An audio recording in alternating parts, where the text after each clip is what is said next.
और आज जिनको जिताने की अपील करने के लिए आया हूं, डॉक्टर बूरा नरसैया गौड़ जी, जोर से ताली बजाओ नरसैया गौड़ जी के लिए। वेदिक मीद उन्नटुवंटी कासम वेंकटेश्वर्लु। अरे भाई अंतिम वाक्य ट्रांसलेट कर, जोर से ताली बजाओ। अंदरू గట్టిగా చెప్పండి, చప్పట్లు కొట్టి బూరా నరసయ్య గౌడ్ గారి యొక్క అభ్యర్థిత్వాన్ని బలపరచండి।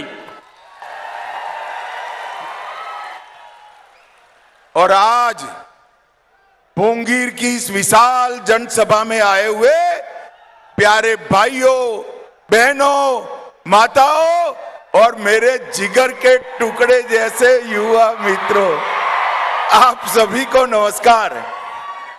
ఈ రోజు ఈ సభకి వచ్చినటువంటి మాతలారా, మిత్రులారా, పెద్దలారా, నా హృదయంలో అంతర్భాగమైనటువంటి అందరికీ కూడాను నమస్కారాలు।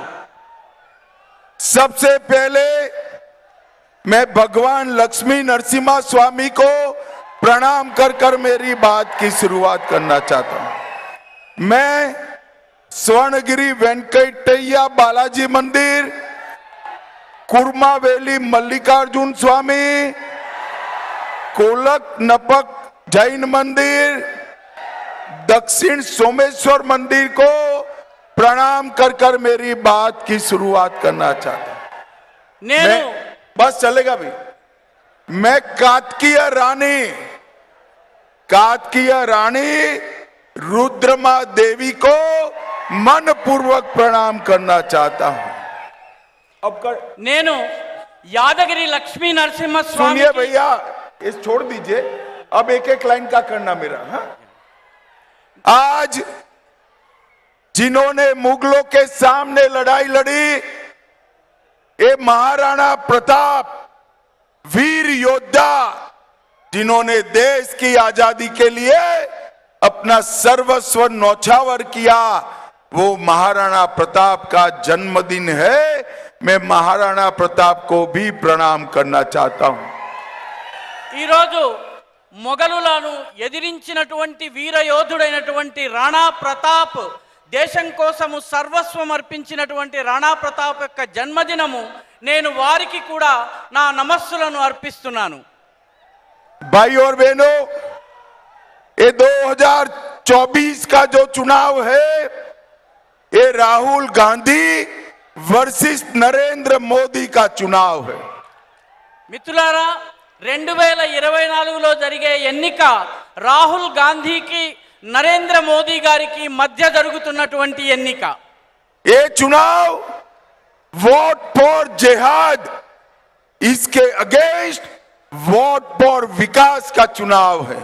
ఈ ఎన్నిక ఓట్ ఫర్ జెహాద్, దానికి పోటీగా ఓట్ ఫర్ అభివృద్ధి, అభివృద్ధి కోసం ఓటు, దీనికి మధ్య జరుగుతున్నటువంటి ఎన్నిక। ये चुनाव परिवार के कल्याण, अपने परिवार के कल्याण के विरोध देश की जनता के कल्याण का चुनाव है। ఈ ఎన్నిక ఈ యావత్ తన కుటుంబం యొక్క అభివృద్ధి, మొత్తం దేశం యొక్క అభివృద్ధి, ఈ రెండిటి మధ్య జరుగుతున్నటువంటి పోరాటము। भाई और बहनों, ये चुनाव राहुल गांधी की चाइनीज गारंटी के खिलाफ मोदी जी की भारतीय गारंटी का चुनाव है। ఈ ఎన్నిక రాహుల్ గాంధీ యొక్క పిల్ల చేష్టల గ్యారంటీకి, ప్రధానమంత్రి నరేంద్ర మోదీ గారు ఇస్తున్నటువంటి గ్యారంటీకి మధ్య పోటీ। भाई और बहनों, मेरे मंच पर आते ही आपने मोदी मोदी मोदी के नारे लगाए। मैं देश भर में घूम कर आज बोंगीर आया हूं। देश भर में मोदी मोदी के नारे लग रहे हैं। 3 चरण के चुनाव में हम 200 के करीब पहुंच गए हैं। अब 400 पार करने के लिए तेलंगाना ने वोट डालना है। మిత్రులారా, ఇక్కడ అందరూ నేను వేదిక మీదకి వస్తున్నప్పుడు మోదీ మోదీ మోదీ అన్నారు। నేను దేశమంతా పర్యటించి వస్తున్నాను. అన్ని చోట్ల కూడాను మోదీ మోదీ మోదీ అన్నటువంటి నినాదం వినిపిస్తోంది. ఇప్పటి వరకు 3 దశలు పూర్తయ్యాయి. 200 సీట్లకు మనం చేరువైపోయాము. ఇక 400 సీట్లను గెలవాల్సి ఉంది. తెలంగాణ కూడా ఈ 400 సీట్లను సాధించడంలో తోడ్పడవలసి ఉంది. भाई और बहनों, 2019 में तेलंगाना की महान जनता ने हमें 4 सीट दी है, मगर मैं आज सुन लो रेवंत रेड्डी, आज कहकर जाता हूं, इस बार तेलंगाना में हम 10 से ज्यादा सीटें जीतने वाले हैं. 2019 ఎన్నికల్లో తెలంగాణ యొక్క ప్రజలు మాకు 4 సీట్లను ఇచ్చారు. రేవంత్ రెడ్డి విను, ఈసారి 10 కన్నా ఎక్కువ సీట్లు మేము గెలవబోతున్నాము. भाई और बहनों, तेलंगाना का ये double digit score Modi ji को 400 पार कराने वाला है. మిత్రులారా, తెలంగాణలో ఈ 2 అంకెల సంఖ్యలో ఎంపీలు గెలవడం అనేది మోదీ గారికి 400 సీట్లు ఇవ్వడానికి మార్గాన్ని సుగమం చేస్తుంది. भाई और बहनों, एक कांग्रेस पार्टी की स्थिति इतनी खराब हो गई है कि उनको उम्मीदवार नहीं मिल रहे हैं. మిత్రులారా, కాంగ్రెస్ పార్టీ పరిస్థితి ఎంత దయనీయంగా శోచనీయంగా తయారైందంటే వాళ్లకు పోటీ చేసేందుకు అభ్యర్థులు కూడా దొరకడం లేదు. और बोंगीर में ऐसा उम्मीदवार दिया जिसने राहुल गांधी का फर्जी सिग्नेचर किया था. భువనగిరిలో ఇక్కడ పోటీ చేసేందుకు కాంగ్రెస్ పార్టీ రాహుల్ గాంధీకి మిత్రుడైనటువంటి ఆయన చెంచా అయినటువంటి ఒక వ్యక్తికి టికెట్ ఇవ్వడం జరిగింది. इसलिए उनको सस्पेंड भी किया, मगर जब बोंगीर में हमारे सामने लड़ने के लिए उम्मीदवार नहीं मिला, उनको पैर पकड़कर उम्मीदवार बनाया गया. ఆయనను ఈ పనులు చేసినందుకు సస్పెండ్ చేయడం జరిగింది. కానీ ఎన్నికల్లో మనకు వ్యతిరేకంగా పోటీ చేసేందుకు అభ్యర్థులు దొరకనందుకు ఆయన కాళ్ళు పట్టుకుని మళ్ళీ అభ్యర్థిగా నిలబెట్టాల్సి వచ్చింది కాంగ్రెస్ పార్టీకి. भाई और बहनों, एक कांग्रेस पार्टी झूठ बोलकर चुनाव लड़ना चाहती है. మిత్రులారా, కాంగ్రెస్ పార్టీ అబద్ధాలు చెప్పి ఎన్నికల్లో గెలవాలని అనుకుంటోంది. भाई और बहनों, वो कह रहे हैं मोदी जी आएंगे तो आरक्षण समाप्त कर देंगे. వాళ్ళు చెప్తున్నారు మోదీ గారు మళ్ళీ అధికారంలోకి వస్తే రిజర్వేషన్లను సమాప్తం చేస్తారని అబద్ధం చెప్తున్నారు. भाइयों बहनों, मोदी जी 10 साल से पूर्ण बहुमत के साथ शासन कर रहे हैं. मोदी जी ने आरक्षण समाप्त नहीं किया. మిత్రులారా, మోదీ గత 10 సంవత్సరాలతో పూర్తి మెజారిటీతో పరిపాలన చేస్తున్నారు. కానీ రిజర్వేషన్లను ఆయన తొలగించలేదు, సమాప్తం చేయలేదు. परंतु तेलंगाना में कांग्रेस पार्टी ने 4% मुस्लिम आरक्षण देकर एसटी, एससी और ओबीसी के आरक्षण पर डाका डालने का काम किया है. కానీ తెలంగాణలో కాంగ్రెస్ ప్రభుత్వము ముస్లింలకు 4% రిజర్వేషన్లను ఇవ్వడం ద్వారా షెడ్యూల్డ్ కులాలు, షెడ్యూల్డ్ తెగలకు చెందినటువంటి ఓబీసీలకు చెందినటువంటి రిజర్వేషన్లకు కన్నం వేసేందుకు ప్రయత్నించింది. भाइयों बहनों, मैं आज कहकर जाता हूं, आप भारतीय जनता पार्टी के 10 से ज्यादा सीट जिताइए. भोंगीर में हमारे बूरा नरसैया जी को जिताइए. हम ये मुस्लिम आरक्षण को समाप्त कर एससी, एसटी और ओबीसी का आरक्षण बढ़ाएंगे. మిత్రులారా, నేను ఈనాడు మీకు చెప్పి వెళ్ళబోతున్నాను. బీజేపీకి రాష్ట్రంలో 10 సీట్లు ఇచ్చి భువనగిరిలో శ్రీ బూరా నర్సయ్య గౌడ్ గారిని గనక గెలిపించినట్లయితే ముస్లిం రిజర్వేషన్లని తొలగిస్తాము. ఆ రిజర్వేషన్లను ఎస్సీ, ఎస్టీ, ఓబీసీలకు ఇస్తాం. भाई और बहनों, हमारे घोषणा पत्र में हमने मोदी गारंटीज दी है। మా ఎన్నికల వాగ్దాన పత్రంలో మేము మోదీ గారి గ్యారెంటీలను మీ ముందుంచాము। भाइयों बहनों, मोदी जी जो बोलते हैं वो करते हैं। మిత్రులారా, మోదీ గారు ఏదైతే చెప్తారో దాన్ని తప్పనిసరిగా చేస్తారు। और ये राहुल बाबा की जो गारंटी है वो सनसेट तक भी नहीं चलती है। రాహుల్ బాబా ఇచ్చేటటువంటి గ్యారెంటీ ఏదైతే ఉందో అది ఏ మాత్రము చెల్లదు, పనికిరాదు। भाइयों बहनों, तेलंगाना के चुनाव में राहुल बाबा ने वादा किया था किसानों का 2 लाख तक का कर्ज माफ करेंगे, माफ नहीं किया। మిత్రులారా, తెలంగాణ ఎన్నికల్లో రాహుల్ బాబా రైతులకు సంబంధించిన 2 లక్షల రుణమాఫీ చేస్తామని చెప్పారు, కానీ ఆ రుణమాఫీ ఇప్పటి వరకు జరగలేదు। किसानों को हर साल 15,000 देने का वादा किया था, वो पूरा नहीं किया। రైతులకు ప్రతి ఏటా 15,000 రూపాయలు ఇస్తామని వాగ్దానం చేశారు, అది కూడా పూర్తి కాలేదు। किसान मजदूर को 12,000 रुपया सालाना देने का वादा किया था, वो पूरा नहीं किया। రైతు కూలీలకు 12,000 రూపాయలు, ఏడాదికి 12,000 రూపాయలు ఇస్తామని వాగ్దానం చేశారు, అది కూడా పూర్తి కాలేదు। चावल और गेहूं पर 500 रुपया अधिक बोनस देने का वादा किया था, वो पूरा नहीं किया। వరి అదే విధంగా గోధుమల పైన 500 రూపాయల బోనస్ ఇస్తామని చెప్పారు, ఆ వాగ్దానాన్ని కూడా పూర్తి చేయలేదు। स्टूडेंट्स को 5 लाख तक का लोन विदाउट गारंटी देने का वादा किया था, पूरा नहीं किया। రైతులకు 5 లక్షలు ఎటువంటి గ్యారెంటీ లేకుండా లోన్ ఇస్తామని ప్రకటించారు, అది కూడా ఇప్పటి వరకు పూర్తి కాలేదు, అమలు కాలేదు। कॉलेज जाने वाली बच्चियों को, लड़कियों को स्कूटी देने का वादा किया था, वो पूरा नहीं किया।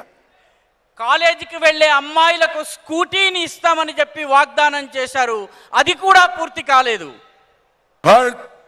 हर तहसील में एक इंटरनेशनल स्कूल बनाने का वादा किया था, वो पूरा नहीं किया। ప్రతి తాలూకాలో ఒక ఇంటర్నేషనల్ స్కూల్ ని ఏర్పాటు చేస్తామని వాగ్దానం చేశారు, అది కూడా పూర్తి కాలేదు। भाइयों बहनों, एक कांग्रेस जो वादे करती है वो पूरा नहीं करती है। మిత్రులారా, కాంగ్రెస్ ఏ వాగ్దానాలను అయితే చేస్తుందో వాటిని ఎప్పటికీ అమలు చేయదు। और मोदी जी जो कहते हैं वो करते हैं। మోదీజీ దేన్నైతే చెప్తారో దాన్ని తప్పనిసరిగా చేసి చూపిస్తారు। भाइयों बहनों, आप भोंगीर वालों मुझे बताओ, राम मंदिर बनना चाहिए या नहीं बनना चाहिए? భువనగిరి మిత్రులారా, మీరందరూ చెప్పండి, రామ మందిర నిర్మాణం జరగాలా, జరగొద్దా? 70-70 साल तक कांग्रेस पार्टी राम मंदिर के निर्माण को रोक कर रखी।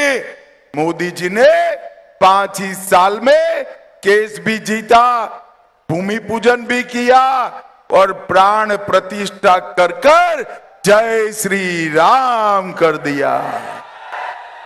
గత 70 సంవత్సరాలుగా కాంగ్రెస్ పార్టీ అయోధ్య విషయాన్ని లటకాయించి పెట్టింది, వేలాడదీసి ఉంచింది, కానీ మోదీ గారు కేవలం 5 సంవత్సరాలలో కేసును కూడా గెలిచారు, భూమి పూజ కూడా చేయించారు, అదే విధంగా రామచంద్రుని ప్రాణ ప్రతిష్ఠ చేయించి జై శ్రీరామ్ అన్నటువంటి నినాదాన్ని ఇచ్చారు। भाई और बहनों, मोदी जी ने राम मंदिर बनाने का वादा पूरा किया है। మిత్రులారా, రామ మందిరాన్ని నిర్మిస్తానన్నటువంటి తన వాగ్దానాన్ని మోదీ గారు పూర్తి చేసి చూపించారు। भाई और बहनों, भोंगीर वालों मुझे बताओ, ये कश्मीर हमारा है या नहीं है? భువనగిరి వాసులారా, ఒక్క మాట చెప్పండి, కశ్మీర్ మనదా కాదా చెప్పండి। एक खड़गे जी कहते हैं राजस्थान और तेलंगाना वालों का कश्मीर से क्या लेन देन है? ఈ మల్లికార్జున్ ఖర్గే గారు చెప్తున్నారు, రాజస్థాన్ తెలంగాణకి చెందినటువంటి ప్రజలకు కశ్మీర్తో ఏం సంబంధం అని చెప్పి ఆయన అడుగుతున్నారు. अरे खरगे जी, आप बोंगीर वालों को नहीं जानते. बोंगीर का बच्चा बच्चा कश्मीर के लिए अपनी जान दे सकता है, जान दे सकता है.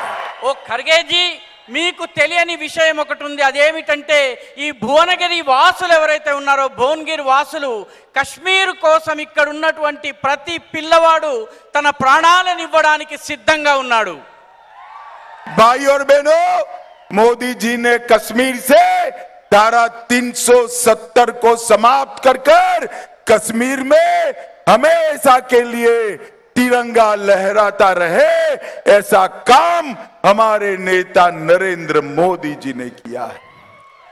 మోదీజీ ఆర్టికల్ 370 370వ అధికరణాన్ని తొలగించడం ద్వారా కాశ్మీరులో త్రివర్ణ పతాకం రెపరెపలాడేలా చేశారు. సదా సర్వదా కశ్మీరు మనదేనని ఆయన చెప్పారు. भाइयों बहनों, मोदी जी ने इस देश से आतंकवाद को समाप्त किया है. మిత్రులారా, మోదీజీ ఈ దేశంలో ఉగ్రవాదాన్ని, తీవ్రవాదాన్ని పరిపూర్ణంగా సమాప్తం చేశారు. मोदी जी ने इस देश से नक्सलवाद को समाप्त किया है. మోదీ గారు ఈ దేశం నుంచి నక్సలైట్ సిద్ధాంతం ఏదైతే ఉందో, మావోయిస్ట్ ఆలోచన విధానం ఏదైతే ఉందో దానిని కూడా సమాప్తం చేశారు. और मोदी जी ने इस देश को सुरक्षित बनाया है. మోదీ గారు ఈ దేశాన్ని సురక్షితం చేశారు. और दूसरी ओर एक Congress party, BRS party, Owaisi की पार्टी, भाइयों बहनों, मुझे बताओ, कांग्रेस और बीआरएस ओवैसी को रोक सकते, मजलिस को रोक सकते हैं क्या? మిత్రులారా, ఈ కాంగ్రెస్, బీఆర్ఎస్, ఓవైసీ ఈ మూడు రంగంలో ఉన్నాయి. కాంగ్రెస్, బీఆర్ఎస్లు ఓవైసీని నిలువరించగలవని ఆయనని रोक सकते हैं क्या? बताओ जरा, जोर से रोक सकते हैं? भाइयों बहनों, ये तुष्टीकरण की जो एबीसी है ना, एपीसमेंट की एबीसी, इसका मतलब है ए से ओवैसी असदुद्दीन, बी से बीआरएस और सी से कांग्रेस पार्टी, ये तीनों एक थैले के चट्टे पट्टे हैं. మిత్రులారా, ఈ ఆంధ్ర ఈ రాష్ట్రంలో, తెలంగాణలో బుజ్జగింపు రాజకీయాల ఏబిసి ఏమిటో మీకు వివరిస్తాను. ఏ అంటే అసదుద్దీన్ ఓవైసీ, బి అంటే బీఆర్ఎస్, సి అంటే కాంగ్రెస్ పార్టీ. ఈ మూడు వేరు వేరు కావు, ఒకటే. भाई और बहनों, कांग्रेस, मजलिस और बीआरएस, ये तीनों एपीसमेंट का ट्रायंगल है. ఈ మిత్రులారా, కాంగ్రెస్, ఎంఐఎం, అదేవిధంగా బీఆర్ఎస్ ఈ బుజ్జగింపు రాజకీయాల త్రికోణం లాంటిది, ట్రయాంగిల్ లాంటిది. ये लोग रामनवमी का जुलूस नहीं निकलने देते हैं. వీరు రామనవమిలో ఊరేగింపు తీయడం పైన ఆంక్షలు విధిస్తారు, అనుమతులనివ్వరు. ये लोग हैदराबाद विमोचन दिन नहीं मनाने देते हैं. వీరు హైదరాబాద్ విమోచన దినము, హైదరాబాద్ యొక్క విమోచన దినాన్ని జరపనివ్వరు, దానికి అనుమతినివ్వరు. ये लोग सीएए का विरोध करते हैं. వీరు సిఏఏని, సిటిజన్షిప్ అమెండ్మెంట్ యాక్ట్ ని వ్యతిరేకిస్తున్నారు. ये लोग यहां पर सरिया के आधार पर, कुरान के आधार पर तेलंगाना चलाना चाहते हैं. వీరు షరియత్ ఆధారంగా, ఖురాన్ ఆధారంగా తెలంగాణను నడిపించాలని భావిస్తున్నారు. ये लोग ट्रिपल तलाक को मोदी जी ने निकाला, उसको वापिस लाना चाहते हैं. వీరు మోదీ గారు తీసేసినటువంటి ట్రిపుల్ తలాక్ను మళ్ళీ తీసుకుని రావాలని ప్రయత్నిస్తున్నారు. और ये लोग राम मंदिर की प्राण प्रतिष्ठा का बहिष्कार करते हैं. వాళ్ళు రామ మందిరం యొక్క ప్రాణ ప్రతిష్టను బహిష్కరించారు, ఆ కార్యక్రమంలో పాల్గొనలేదు. भाइयों बहनों, मोदी जी ने टेक्सटाइल के लिए यहां बहुत सारा काम किया है। మిత్రులారా, మోదీ గారు టెక్స్టైల్ పరిశ్రమ, జౌళి పరిశ్రమ కోసము ఇక్కడ చాలా చేశారు. मोदी जी ने भुवनगिरी की टेक्सटाइल इंडस्ट्रीज के लिए बहुत काम किए हैं। మోదీ గారు భువనగిరిలో ఉన్నటువంటి టెక్స్టైల్ పరిశ్రమ కోసం చాలా చేశారు. मोदी जी की टेक्सटाइल पॉलिसी स्पष्ट है। जरा लिखना लिखना लिखना मैं बोलता हूं। मोदी जी की टेक्सटाइल पॉलिसी बड़ी स्पष्ट है। फार्म से फाइबर तक, फाइबर से फैक्ट्री तक, फैक्ट्री से फैशन तक और फैशन से एक्सपोर्ट तक का पूरा चैनल करना और किसानों को और हमारे मजदूरों को मजबूत करना। మోదీ గారు చెట్టు దగ్గర నుంచి ఫైబర్ తీయడము, ఆ ఫైబర్ని తీసిన తరువాత ప్లాంట్కి పంపడము, అక్కడి నుంచి ఆ ఫైబర్ని ఫ్యాక్టరీకి పంపడము, తద్వారా దానిని ఫ్యాషన్ ఇండస్ట్రీకి పంపడము, తద్వారా ఎగుమతి చేయించడము, తద్వారా ఇక్కడ ఉన్నటువంటి ఉత్పత్తిదారులకు, చేనేత వాళ్ళకి, అదేవిధంగా రైతు కార్మికులకి కూడా లబ్ధిని చేకూర్చారు. मोदी जी ने टेक्सटाइल में पीएलआई पॉलिसी लाकर 8 लाख लोगों को रोजगार देने का काम किया है। మోదీ గారు టెక్స్టైల్ కొత్త విధానాన్ని అమలులోకి తీసుకొచ్చి 8 లక్షల మంది చేనేత కార్మికులకు ఉపాధినిచ్చారు. भाइयों बहनों, मोदी जी ने 1500 करोड़ से नेशनल टेक्सटाइल मिशन बनाया है। మిత్రులారా, మోదీ గారు 1500 కోట్లతో నేషనల్ టెక్స్టైల్ పాలసీ, జాతీయ టెక్స్టైల్ విధానాన్ని అమల్లోకి తీసుకొచ్చారు. और 14,000 करोड़ से पोचमपल्ली में हैंडलूम पार्क लिमिटेड स्थापित करने का काम और व्हाइट गोल्ड टेक्सटाइल पार्क स्थापित करने का काम नरेंद्र मोदी जी ने किया है। మోదీ గారు 14,000 కోట్లతో పోచంపల్లిలో ఒక టెక్స్టైల్ పార్కుని నిర్మాణం చేశారు. అదేవిధంగా చేనేత కోసము మరొక టెక్స్టైల్ పాలసీని ఏర్పాటు చేశారు. भोंगीर के लिए मोदी जी ने बहुत काम किया है।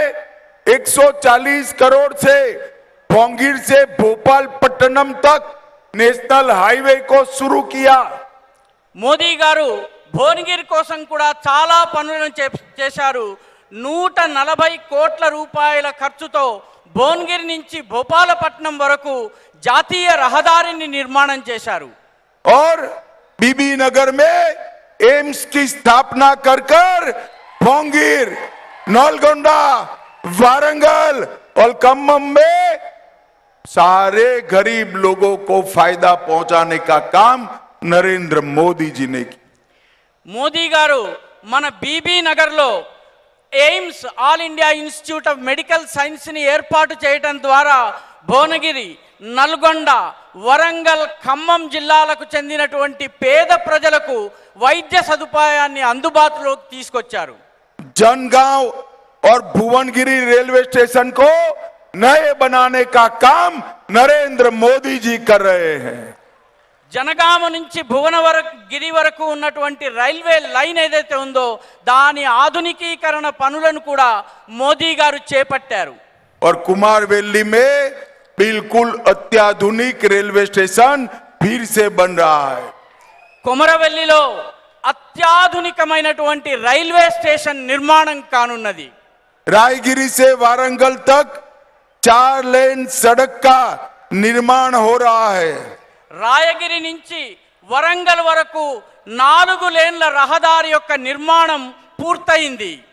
सूर्यपेट से सिद्धिपेट तक नेशनल हाईवे बनाने का काम चल रहा है। సూర్యాపేట నుంచి సిద్దిపేట వరకు జాతీయ రహదారిని నిర్మాణం చేసేటటువంటి పని కూడా కొనసాగుతోంది. भाइयों बहनों, 2,33,000 लोगों को 5 लाख तक का पूरा खर्चा स्वास्थ्य का नरेंद्र मोदी जी उठा रहे हैं। మిత్రులారా, 2,31,000 మంది ప్రజలకు ప్రధానమంత్రి నరేంద్ర మోదీ గారు 5 లక్షల రూపాయల వరకు అయ్యేటటువంటి వైద్యపరమైనటువంటి ఖర్చు మోదీ ప్రభుత్వము భరిస్తోంది. और 1,21,000 किसानों को हर साल 6,000 देने का काम नरेंद्र मोदी जी ने किया है. దాదాపు 1,21,000 మంది రైతులకు ప్రతి సంవత్సరము 6,000 రూపాయలు ఇచ్చే పనిని నరేంద్ర మోదీ ప్రభుత్వము కొనసాగిస్తోంది, చేపట్టింది. मैं अंत में तेलंगाना की जनता को कहना चाहता हूं, आपने लंबे समय तक पीआरएस को अपना राज्य दिया, नीलू निदुलू और नियमकालू का वादा देकर वो आए और अपने परिवार का करप्शन करने का काम. आपने एक 5 साल रेवंत रेड्डी को दिया, वो कांग्रेस पार्टी का एटीएम तेलंगाना को बनाए. मैं आपको विनती करने आया हूं, मोदी जी के नेतृत्व में 10 सीट दे दीजिए, हम तेलंगाना को देश का नंबर 1 राज्य बनाएंगे, नंबर 1 राज्य. మిత్రులారా, చివర్లో ఒక మాట మీకు చెప్పదలుచుకున్నాను. తెలంగాణలో చాలా కాలం బీఆర్ఎస్ ప్రభుత్వం ఉంది. నీళ్లు, నిధులు, నియామకాలు అన్న పేరుతో వాళ్ళు పరిపాలన చేశారు, కానీ తమ కుటుంబాన్ని మాత్రమే బాగు చేసుకోగలిగారు. 5 సంవత్సరాలు మీరు కాంగ్రెస్ ప్రభుత్వానికి ఇచ్చారు. కాంగ్రెస్ ప్రభుత్వము తెలంగాణను ఒక ఏటీఎంగా వాడుకుంటోంది. మీరు నరేంద్ర మోదీ గారికి 10 లోకసభ స్థానాలను ఇవ్వండి, దేశంలో నెంబర్ 1 రాష్ట్రంగా తెలంగాణని మార్చబోతున్నాం. भाइयों बहनों, बूरा नरसैया गौड़ को कमल के निशान पर आप जो बटन दबाएंगे वो हर वोट नरेंद्र मोदी को मिलने वाला है. మిత్రులారా, శ్రీ బూరా నరసయ్య గౌడ్ గారికి మద్దతుగా మీరు కమలం గుర్తు పైన బటన్ని నొక్కడం ద్వారా మీరు నేరుగా మీ మద్దతును మోదీ గారికి తెలియజేస్తున్నారు. मुझे बताओ, नरसैया गौड़ जी को जिताओगे? अरे जोर से बोलो, जिताओगे? कमल के निशान पर बटन दबाओगे? मोदी जी को तीसरी बार प्रधानमंत्री बनाओगे? 10 से ज्यादा सीटें तेलंगाना में जिताओगे? तो मेरे साथ बोलिए, दोनों हाथ उठाइए, उठाइए दोनों हाथ और मेरे साथ बोलिए, जय श्री राम, जय जय श्री राम, वंदे वंदे भारत माता की, भारत माता की.